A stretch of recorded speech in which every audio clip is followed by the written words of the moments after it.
How y'all doing? It's a rough day today. It just happened a few minutes ago, I believe, that missile strike occurred in Homs, Syria. It's very likely that the United States is now at war with Syria or doing some sort of limited action. And I put a video up yesterday stating my position on the Syrian government, why I think they're one of the worst regimes in the world, but it's still not a reason to attack them. And I think that my position is somewhat similar to that of Senator Paul, which is that you can always oppose evil and tyranny without having to commit to furthering it and to creating other problems. There will always be evil and tyranny in this world, but it's not the only problem. Another problem is endless conflict. There were wars throughout our history as the world that were based on nothing. They were between one dictator and another. You can look up the War of the Spanish Succession if you want to, if you really want to get into this. But this is about Syria today. And I talked about earlier, I believe in my last video, that I do have a proposal of what I would do in Syria if it was me making the decision, and I'm just going to humbly submit this, if I can, to anybody to listen. If President Trump was to listen to me, I think it would be a good idea. I am not a pacifist. I never have been. I don't really care if there are wars or not, unless, of course, I'm in the war, in which case, I don't want to get fucked. I don't want to get a cruise missile basically to burst me into 1,000 pieces. That's not the approach that I have to life. I don't want to get, and nobody does. Nobody wants to be the casualty. Everybody wants to be the casualty causer, because that's the nature of man. People have always hated each other. So how do we end a war that seems like it's always going to be endless when people are always trying to kill each other anyway? Well, one of the proposals that I'm making is that we stop going and adding more foreign actors to a war that is still officially called the Syrian Civil War. It's very odd that for a country that is supposed to be fighting itself, you have people from Russia, especially their Air Force, Turkey, Iran, a lot of Muslim countries that they send their volunteers to fight on the side of the quote-unquote rebels, and they're the people that are going to perpetuate the war. Why are foreign actors the worst problem in a war, a civil war, if you can even still call it that?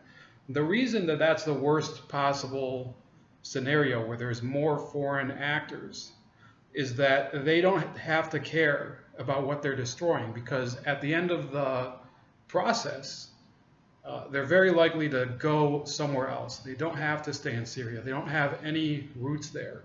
Their grandparents didn't raise any institutions there. They don't have anything to commit to over there. So you can have countries like Vietnam where repeatedly countries would come in and try to impose a solution, such as the French, such as the Americans. And in reality, the Vietnam War was a problem because of that, because we didn't care about the collateral damage we were causing. It doesn't mean we shouldn't have fought in the war if we'd had a proper strategy, but in reality, the fact is that America did not care about the damage it was causing on the ground in the Vietnam War. The same goes for the Soviet war in Afghanistan. The same goes for the American war in Afghanistan and anywhere else. Now, again, let me remind you, I'm not a pacifist. I think that countries should be able to go to war because war is an inevitable consequence of the way nations interact with each other. There are competing interests that happen to cause wars. Should it happen? I'm not going to say that. I'm just saying that that's the way the world works. But in this case, you have a country that's supposedly fighting amongst its own citizens, and who's coming in and really being the catalyst for all this carnage? It's the foreign actors. It's the Turks arming all of the Sunni extremist groups. It's the Iranians who sent their own troops there, who are fighting there and wreaking havoc on the Sunni communities. You could talk about the Saudi Arabians funding the militants on the ground, or the terrorists, as you should probably call them. ISIS is getting their money from somebody, okay? And let's not forget, of course, the Israelis also have a hand in the conflict. Do we want Israel involved in another war? Probably not, because that usually leads to other wars. It doesn't matter what side you're on. You should always remember that more foreign actors in a war make it harder for it to solve. So what should the president do? I've gone long enough. He has to make it conditional now that there should be a conference of all the countries that have foreign interests in Syria, as in military interests. It should be Turkey, Russia. I almost said the Soviet Union. There should be Iran. There should be Saudi Arabia. There should be Qatar. All those countries should come together, make an agreement to focus on fighting ISIS and to remove their forces from Syria.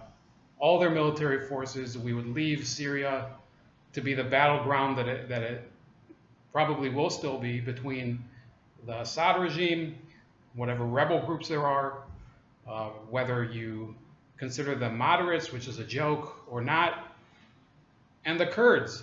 So that's my proposal. We have to Syrianize the war. That's what President Nixon did in Vietnam. And what happened in Vietnam? It's not that something good happened, but the war ended in 1973, the American phase of the war, and then in 1975 there was a resolution. And you know, it's not the best outcome, but it's a better outcome than being in Syria for decade after decade.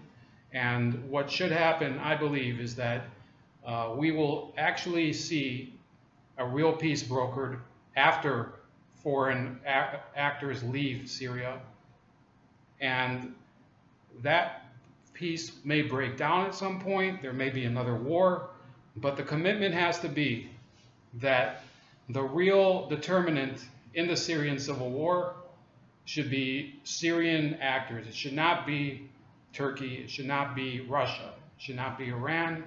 It should not be Israel. It should not be the United States. So President Trump, do the right thing. Get everybody in a room and say, look, we're not going to settle this. We'll let them settle it. This is Ramon, bold like a leopard, and let me know your thoughts.